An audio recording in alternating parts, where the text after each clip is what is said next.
Magandang hapon po sa inyong lahat.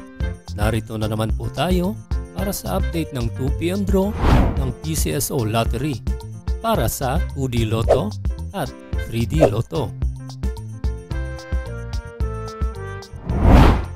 Bago po tayo magsimula, maaari po kayong mag-like, share, at subscribe para po updated kayo sa mga PCSO draws araw-araw. Okay, simulan na po natin.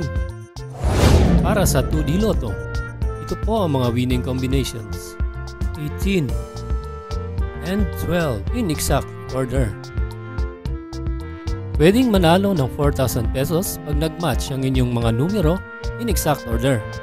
2,000 pesos naman para sa Rambolito System Play.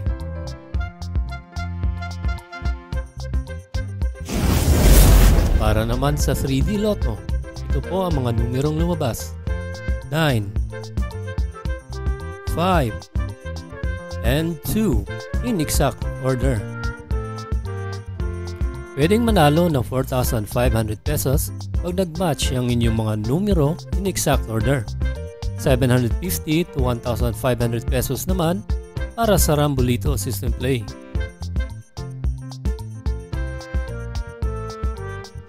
Kung nanalo kayo ng 20 pesos hanggang 10,000 pesos, maaari mong makuha ang inyong premyo sa authorized lotto outlets na malapit sa inyong lugar. For more than 10,000 to 300,000 ang inyong panalo, pwede niyong makuha ang inyong premyo sa PCSO branch na malapit sa inyong lugar at magdala ng 2 valid IDs.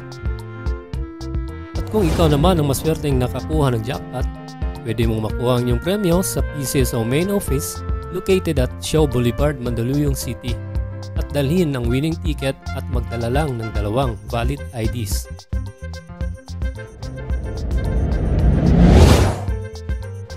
Congratulations po sa lahat ng nanalo at magkita-kita tayo muli mamayang hapon para sa 5 PM draw.